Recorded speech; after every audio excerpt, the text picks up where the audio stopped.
नमस्कार news room को स्वागत।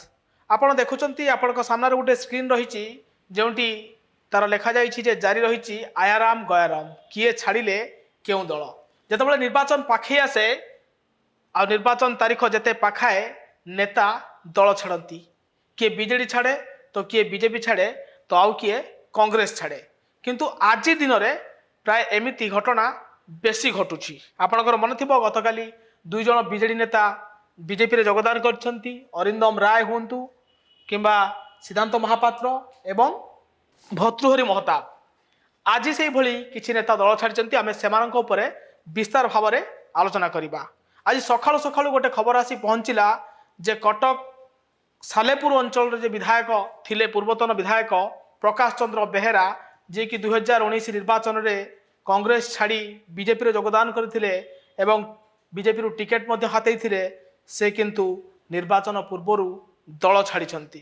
प्रकाश बेहेरा दल छाड़ा ये बीजेपी गोटे बड़ झटका हम कारण प्रकाश बेहेरा थिले बीजेपी रो कटक जिला सभापति आउ सी जिते इस्तीफा देइचंती तांको इस्तीफा पत्र रे कौन लिखिचंती सेटा भी आपण मानकू जणै देबाकू चाहे।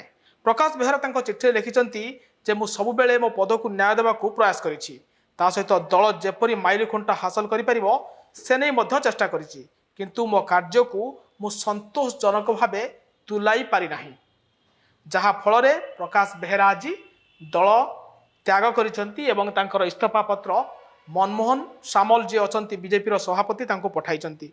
आपण को कहि रखे प्रकाश चंद्र बेहेरा 2014 रे सालेपुर रे कांग्रेस दलरु विधायक प्रार्थी होइतिले एवं जेबे बीजेपी रो से प्रार्थी होइतिले 2019 निर्वाचन रे सेतबेले मध्य द्वितीय स्थान रे थिले एवं बहुत बड़ भोट बैंक तांको पछरे एबे भी रहिछि।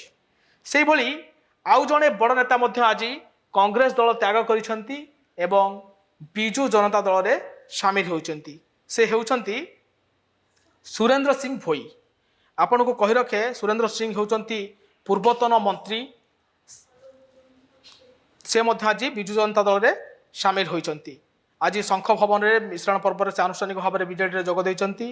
मंत्री टुकुनी साहू थिले राज्यसभा सांसद सस्मित पात्र एपरिकी अधिराज पाणिग्राही जे कि गत किछ दिन तले से मध्य कांग्रेस छाड़ी बिजू जनता दल जोग दैथिले एमानक उपस्थिति रे आज शंख भवन रे शंख धरिछंती सुरेंद्र सिंह भोई।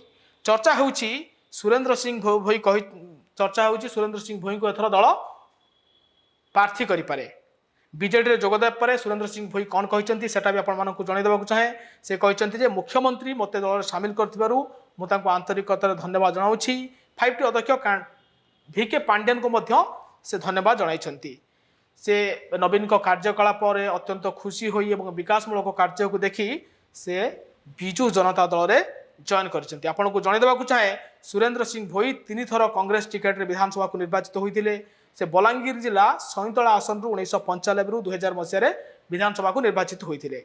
2009 रे सुरेंद्र सिंह टिटलागढ़ निर्वाचित होइतिले।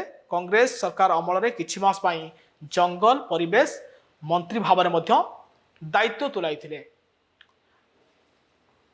सेहीपरि आज आउ जणे नेतांको बीजेपी छाड़िबा बेस चर्चार परिसर को आसतिला। आपण देखि पारुचंती ये होचंती नीलगिरी रो सुकांत नायक बीजेपी दल इस्तीफा देइचंती। नीलगिरी विधायक सुकांत नायक से मध्य निजर इस्तीफा पत्र तांको दलर सभापति मनमोहन सामल को पठाइचंती। सुकांत नायक 2014 रे बीजेडी रे नीलगिरी विधायक होइतिले पुणी 2019 रे से बीजेपी रे शामिल होइतिले एवं नीलगिरी रे मध्य विधायक भावे निर्वाचित होइतिले। सुकांत कुमार नायक जेतेबेले 2014 रे नीलगिरी निर्वाचन मंडल बीजेडी रो निकटतम प्रतिद्वंदी सुषमा विश्वाल को प्राय 13,000 भोट रे हराई सेतेबेले विजय हासिल करथिले एवं 2019 रे संतोष खटुआ को परास्त करथिले। एबे सुकांत नायक पुणी थरे दल परित्याग करछंती एवं केउ दल रे जोग देबे ताहा मध्य बेस रोचक रहिबो।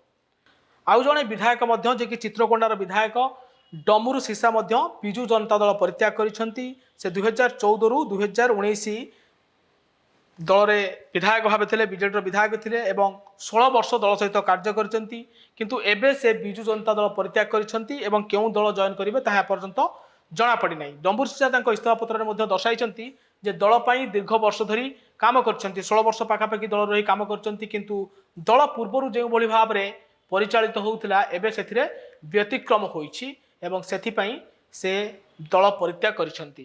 ଏବେ ନିର୍ବାଚନ ତାରିଖ ମଧ୍ୟ ପାଖଉଛି ଆଉ ନେତାମାନଙ୍କର ଦଳ ଛଡ଼ା ପର୍ବ ମଧ୍ୟ ଆରମ୍ଭ ହୋଇଛି ଜୋରଦାର। ୟାକୁ ନେଇ ଆପଣ କ'ଣ ଭାବୁଛନ୍ତି? ଏଇ ଦଳ ଛଡ଼ା ନେତାମାନଙ୍କୁ ଆପଣଙ୍କର କ'ଣ ମତାମତ ଦେବେ? ଆଉ ଏହା କେତେ ରାଜନୀତିକୁ ବା ଆମର ଗଣତନ୍ତ୍ରକୁ କେତେ ସୁଦୃଢ଼ କରିବ ସେ ନେଇ ମଧ୍ୟ ଆପଣ ଆପଣଙ୍କ ମତାମତ ଆମ সোশিয়াল মিডিয়া সাইটରେ ଦେଇପାରିବେ। ଏଭଳି ଅଧିକ ଖବର ଦେଖିବା ପାଇଁ ଆମ ଚ୍ୟାନେଲକୁ ଲାଇକ୍, ସେୟାର ଆଉ ସବସ୍କ୍ରାଇବ୍ କରନ୍ତୁ। ନମସ୍କାର।